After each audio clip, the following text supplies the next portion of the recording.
I'm Candace Malcolm, and this is the Candace Malcolm Show. Happy Friday, everyone. We have a great episode for you today. We're going to focus on Fake News Friday. It's our favorite show of the week where we just get to basically make fun of the legacy media for the terrible, stupid stories that they play. We kind of do that every day on the show, though. But then something really incredible happened, which is that the governor of the Bank of Canada, Tiff Macklem, came out yesterday and gave a pretty dire warning. And so we're going to walk through that. And I'm pleased to be joined today by some of my favorite online influencers. I'm talking about Mark Nixon, who's a content creator focused on real estate, economics, and politics in Canada, and Kevin, who runs a popular X account, Government is Corrupt. So, gentlemen, thank you for joining us. Welcome to the show. Thanks for having us. Thank you. Okay, so Tiff Macklem, this is an interesting thing, right? Everything about the Canadian economy, it's always hinging on the trade war and the US, and we sort of use it as the reason for all of our problems. But those of us who've been paying attention to politics and economics for the past decade know that our problems are much, much deeper, and that the trade war is sort of just like a catalyst into a potential recession. But the problems are much, much deeper. So at this press conference in Ottawa on Thursday, like I said, Bank of Canada Governor Tiff Macklem, he warned that the long-lasting trade war is the greatest threat to the Canadian economy and that it could push us into a recession. So I'm going to play this quick clip, and then I want to read some commentary on it, and then I'll get your reaction. So first, let's play this clip of Tiff Macklem. A long-lasting trade war poses the greatest threat to the Canadian economy. It also increases risks to financial stability. There are two key concerns. In the near term, the unpredictability of U.S. trade policy could cause further market volatility and strains on liquidity. In an extreme case, market volatility could turn into market dysfunction. In the medium term, a prolonged global trade war would have severe economic consequences. Now, I think this is just sort of convenient that they can point to the trade war, point to President Trump, and say he's going to be the cause of all of our problems, and this is the threat. I want to read what Dan Knight had to say about this. Dan Knight runs The Opposition, and he's just a fantastic writer, and I think he's spot on here. So I'm going to read this bit by bit here, and I'll get you guys to respond. So here's what Dan says. He says, Ottawa, Tiff Macklem stood at the podium in Ottawa today, did what central bankers do. He wrapped deep, systemic panic in the calmest language possible. But if you listen closely beyond the jargon, what you heard was unmistakable. The wheels are coming off. The Bank of Canada wants you to believe that everything is under control, that our banks are resilient, our households are stress tested, and our financial system is sound. But here's what they won't say out loud. Canada is dangerously exposed, and the people in charge have no real plan for what happens if the trade war doesn't end. He goes on, he says that the Trudeau-era economic doctrine, enabled by the NDP and now carried on by Mark Carney, told Canadians we could borrow endlessly, tax productivity, and offshore our economic foundations in exchange for climate virtue, signaling, and gender budgets, and now the math is finally catching up. He says that households are stretched. The bank admitted that credit card and auto loan delinquencies are rising fast, especially among Canadians who didn't even qualify for a mortgage. That's the underclass the Trudeau economy created. They're not homeowners, they're not investors, they're renters with debt and no safety net, and now they're the first to crack. And then he goes on to talk about the sort of more middle class people. He says even mortgage holders, those who were stress tested at an artificially inflated rates, are walking into renewal shocks. We know this, that anyone who had a 5-year mortgage that's coming up for renewal in the next few years is going to face huge increased rates, right? So he says about 60% of all outstanding Canadian mortgages, which equates to millions of households, are set to renew in 25 or 26. Most of those were taken out at rock bottom pandemic rates. Even with interest rates easing, the majority will still face higher payments, squeezing budgets already hit by inflation, taxes, and stagnant real wages. I think this applies to almost every Canadian, right? We're all feeling the same thing. And then he goes on to talk about hedge funds. He says, here's the best part. They're now the biggest player in the Canadian government debt. Hedge funds, particularly foreign-based ones, have rapidly overtaken traditional bank-owned dealers in the Government of Canada bond market. According to the Bank of Canada, hedge funds now purchase nearly 50% of auction volume in some bond maturities and account for 30% in the secondary trading market. And so I was talking about this with you, Kevin, before we went on air. This idea that most Canadians don't really understand bond markets, don't really understand hedge funds. Well, this is what Dan says. I'm almost done here. He says, what happens is So what would happen if these bonds just decided that they didn't want to own Canadian debt anymore? Like they're foreign hedge funds, and they just decide like, okay, we don't really trust the future of Canada anymore.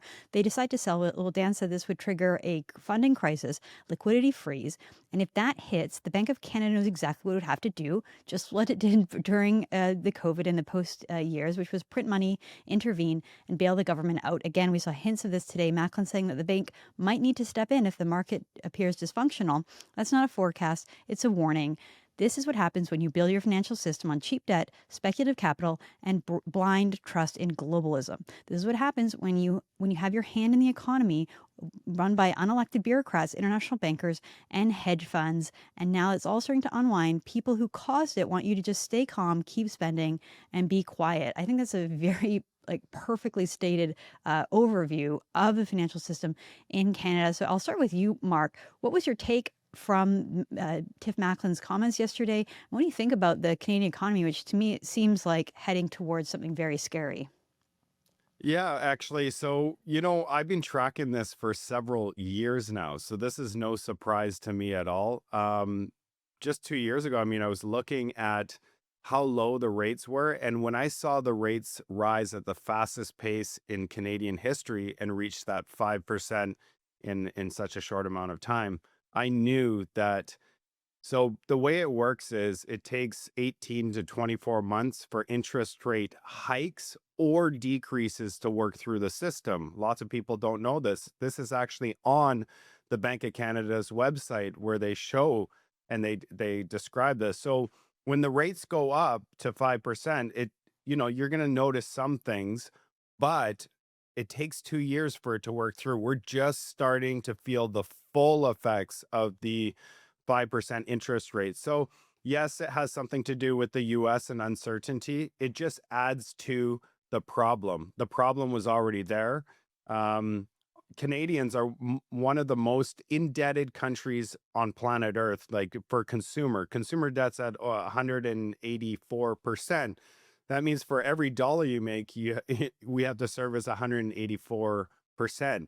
Um, and so what happens is many people, and Tiff Macklin was at fault for this as well, is during the pandemic, they came out and Justin Trudeau came out and said, rates are going to be low for a long time, Glenn. I don't know if you remember that interview, but in that interview, they encouraged Canadian citizens to borrow and to leverage their properties because interest rates would be low for a very long time. Look at in history, interest rates have always been going down.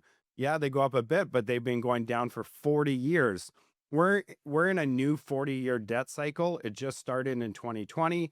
Rates have gone up. They're going to come back down, but the next cycle will be higher than the 5%. We're in a deleveraging 40-year period. The problem is in Canada, we have, they said that we have to break the glass. Who remembers the Bank of Canada, Carolyn Rogers, with her famous break the glass speech? That was before this speech. They've been warning us about the potential issues. So, for example, back in 2020, many of the mortgages, the average mortgage rate was sub 2%.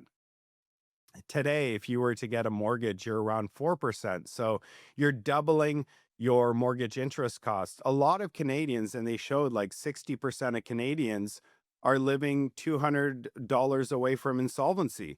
And then imagine you lose your revenue, your employment, or so there are some. So I'm not trying to scare anybody, but this has been a thing in the making for quite some time now. There was probably going to have to be government intervention, and if you want to stay up to date with this type of information, make sure you follow me on X and my other channels because I'm in the pulse of this information and I'm providing updates as it materialize. Well, yeah, I think you're known kind of as like the chart guy on TikTok. You always have all the numbers and break it all down, which is what we love about it.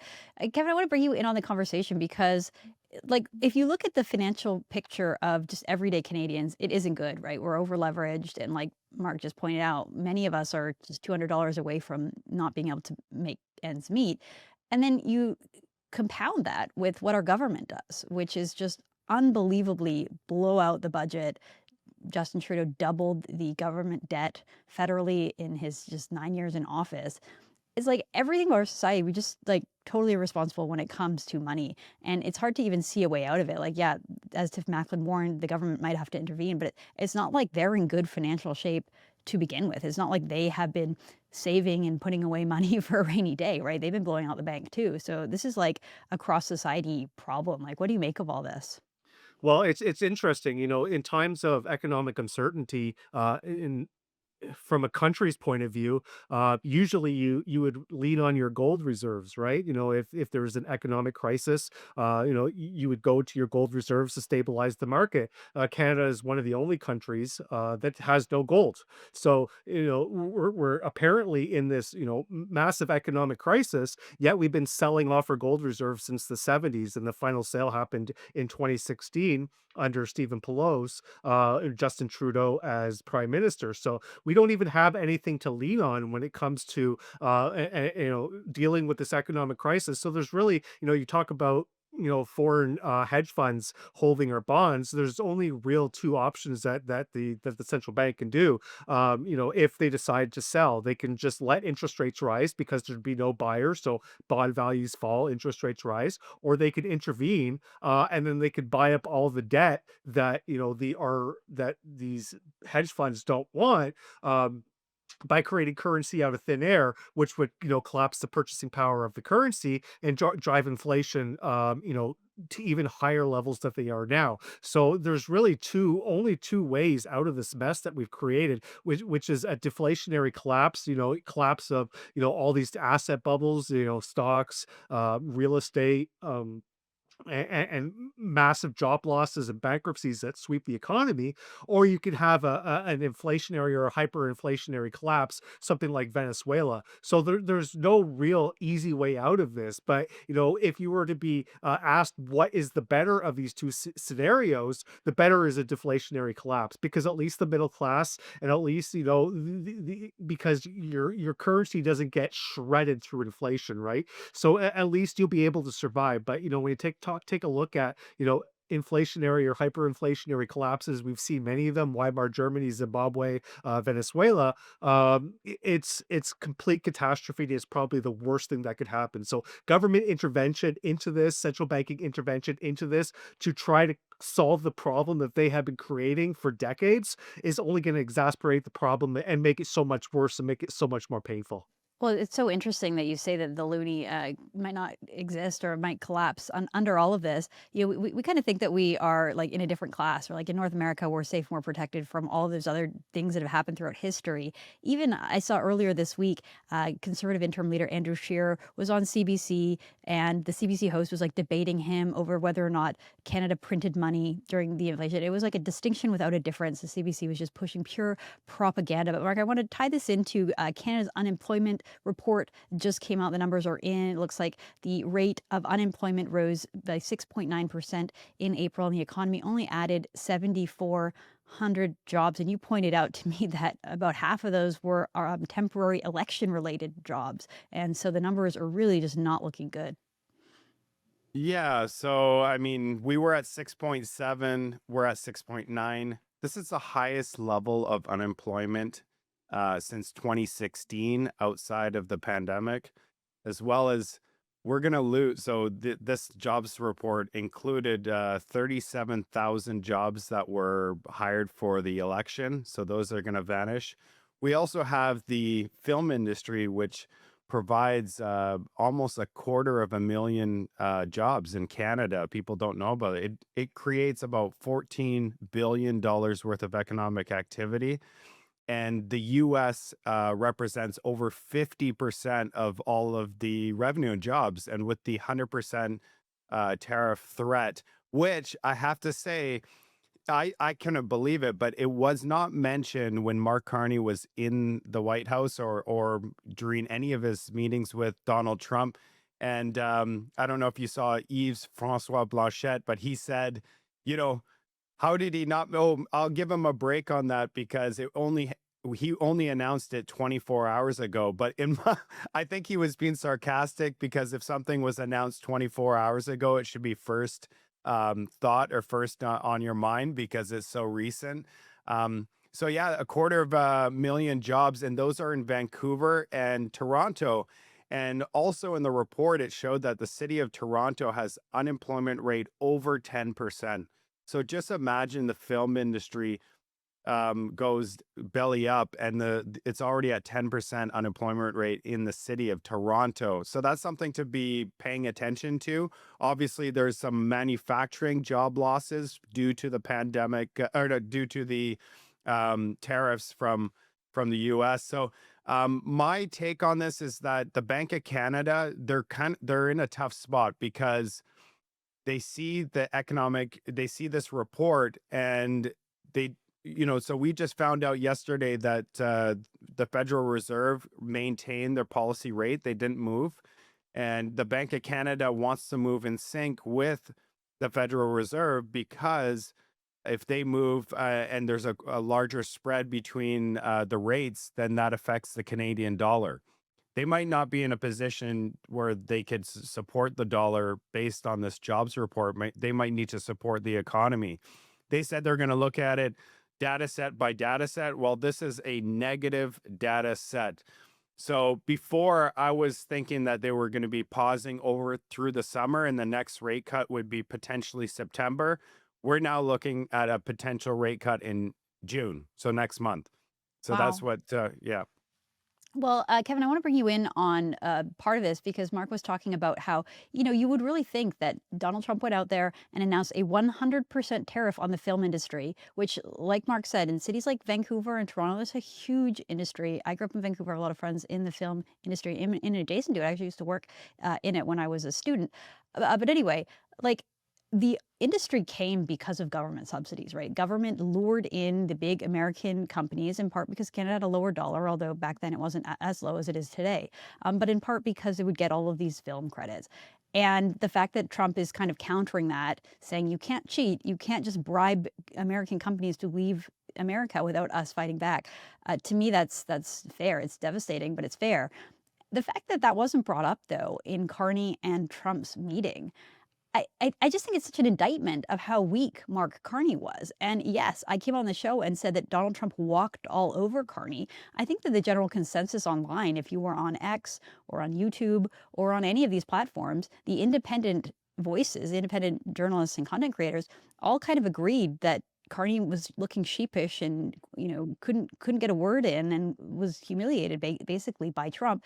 And yet, when you turn on the legacy media, if you read the Toronto Star, even Post Media, certainly the CBC, they literally had the exact opposite take, that Carney did fantastic. It was a great first meeting, that he got this great line in saying that some real estate properties are never for sale, and Trump agreed to that.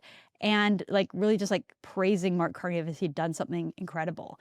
To me, it was such a distinction that it was literally like the exact opposite of what actually happened. So I wonder if you could comment on those things for me. Well, yeah, like if you actually took the time to watch the entire press conference, 30, 35 minutes or whatnot, and you analyze, Mark Carney's, actions, his body language, and if you, analyze Trump and the interaction, it was a clear as to who was the dominant and who was the submissive in that relationship between the two. And Mark Carney at one point, Donald Trump was going on for about 20 minutes. Mark Carney had basically put his hand up so he could talk. And then he, gave this spiel that it sounded like he's been rehearsing it in his head for weeks, and it's a line that he's been saying on the campaign trail. So it's nothing new. It's just another slogan, which is interesting because he is the guy that apparently hates slogans. I guess left wing slogans are okay, but it was quite clear who won that. You know, Donald Trump said four things. We don't want your cars. We don't want your steel. We don't want your aluminum. And your predecessor was a disaster. Talking about Krista Freeland, how she was horrible. And I'm sure your audience is aware, and I'm sure you're aware that Mark Carney is the godfather of Krista Freeland's child. So he didn't even have the ability or the backbone to stand up and defend his godchild's mother.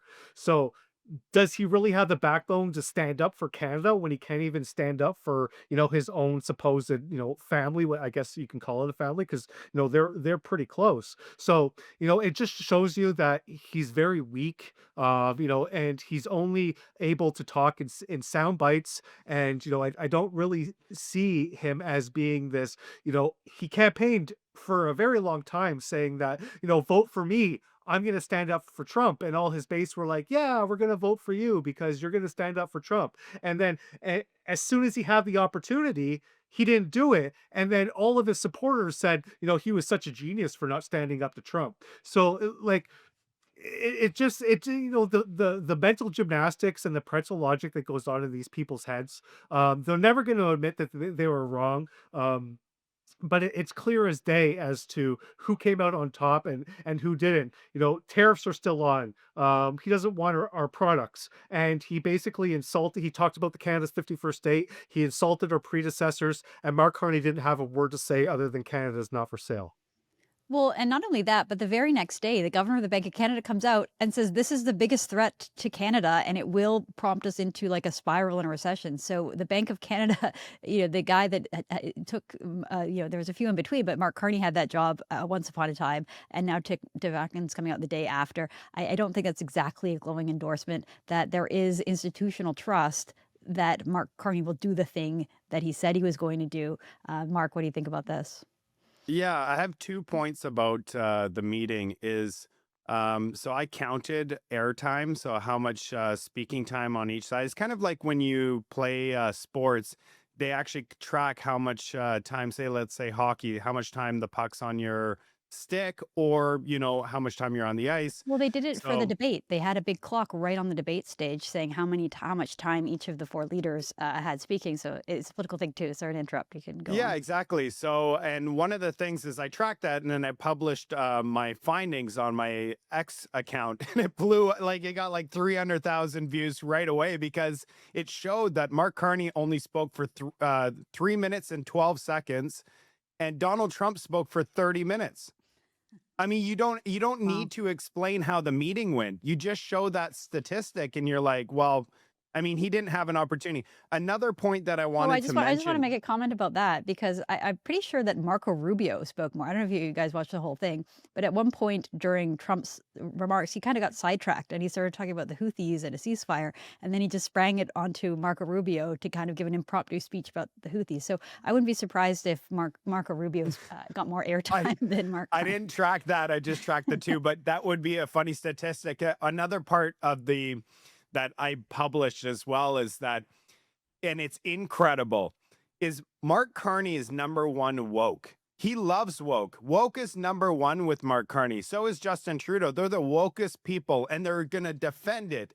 And that's why when one of you says Donald Trump is at war with woke, but in Canada, we're all about diversity. And then when Mark Carney's sitting there and he only has 3 minutes, Donald Trump, and I counted, Donald Trump smashed, and I mean completely destroyed woke for 4 straight minutes. So he had 4 minutes of destroying woke, which is more than all of Mark Carney's talking time. I thought that was, and you should have seen his face. I screenshot a couple, and his face, he was just like, man, I wish he didn't go down the woke train. So he didn't Well, like that. and if say you were woke, say you were someone who is like really all in for trans and kids and like all the craziness of the woke ideology, you would probably be pretty disappointed that your guy, Mark Carney, got elected.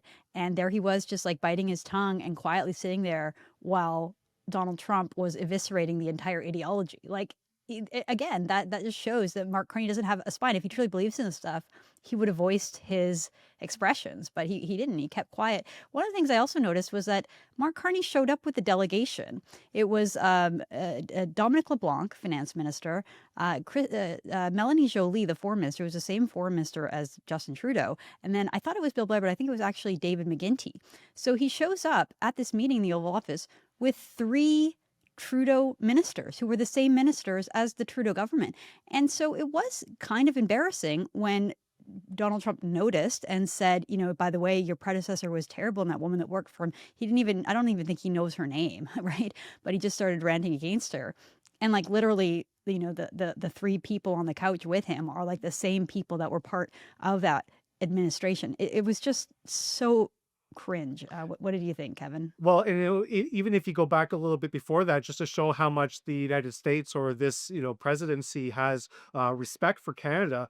Did they meet him at the airport? Was the vice president there? Was, a secretary of state there? No, it was a bunch of, staffers from the Canadian embassy that met Mark Carney at the airport. There was nobody from the United States, nobody of any clout, anyways, that was even there. So that right there, that shows you just how little respect they have for this this prime minister or this political party.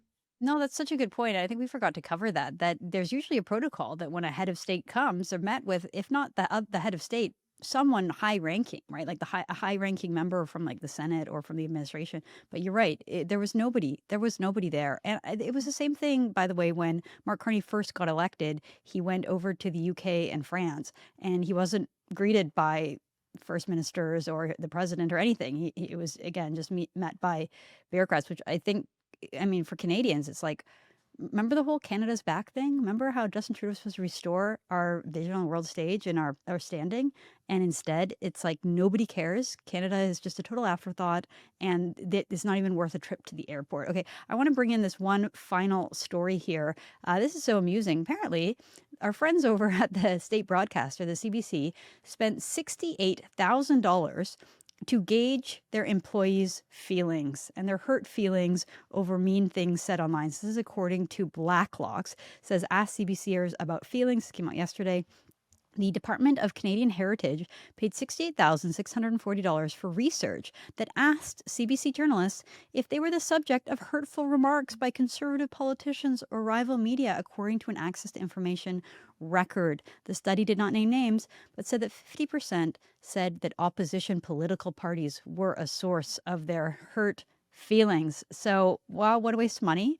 This is what you come to expect at the CBC. It's like a group therapy session. And I just wanted to tie this to the CBC with like a straight face put out this report I covered on the show earlier this week about how Danielle Smith's trip to Mar-a-Lago cost taxpayers $10,000.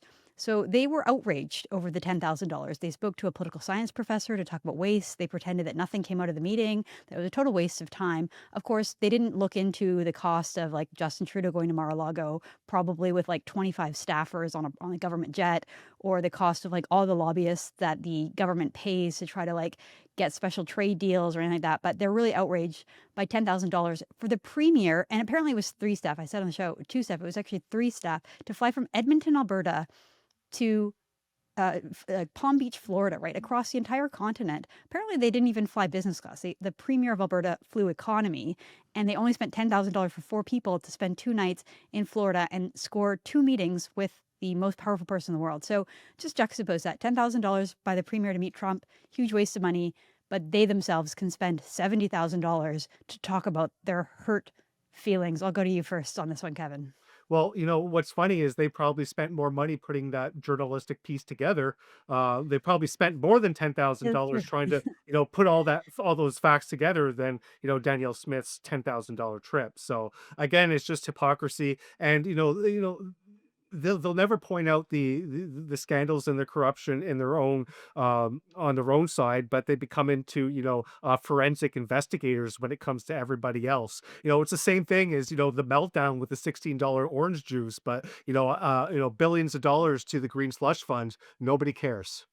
Well, and it's only when conservatives are in office, right? Nobody filed access to information to find out how much orange juice the Catherine McKenna or any Trudeau minister was drinking. It was only for the conservatives. What do you think, Mark? What do you think about $70,000 for therapy or research to find out if CBC journalists have hurt feelings?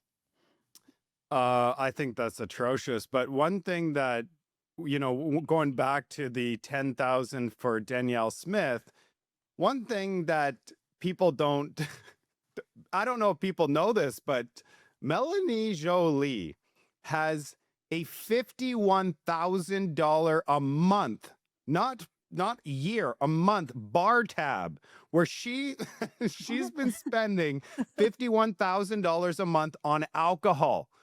So when you look at that, and then I'm like, well, no wonder they brought her to the White House. She's got to boost these people up. So, that makes sense, because when during the what she said, and I don't know if you guys saw the press conference, but she said in the press conference, it was such a successful meeting between the US and Canada because Mark Carney had the opportunity and Donald Trump to get to know each other. Are you kidding me? They've known each other for 2 decades. They're business partners. There's nothing to know about or get to know of. So, that's this study thing, spending 70,000. Our country. That's why our country is in the mess that we're in right now, is because of absurd things like that. We need to get back to common sense. And if we don't get back to common sense quickly, we're going to be in a world of pain. Well, it was a perfect way to end the show on. I couldn't agree more. Mark Nixon and Kevin from Government is Corrupt. Thanks so much for joining the show, guys. I had a lot of fun, and have a great weekend. Thanks for having us on. Thank you. All right, folks, that's all the time we have for today. Have a wonderful weekend. We will be back again on Monday with all the news. I'm Candace Malcolm. This is the Candace Malcolm Show. Thank you, and God bless. You're watching Juno News, Canada's fastest growing independent news network. Our team works day and night to bring you nationwide coverage of the issues that matter. Honest reporting of the stories that put Canadians first. From far and wide, Juno is doing the work to turn the dial in the right direction, bringing you the news from the field and in the studio. Wherever it takes us, we get the job done. For you, for Canada.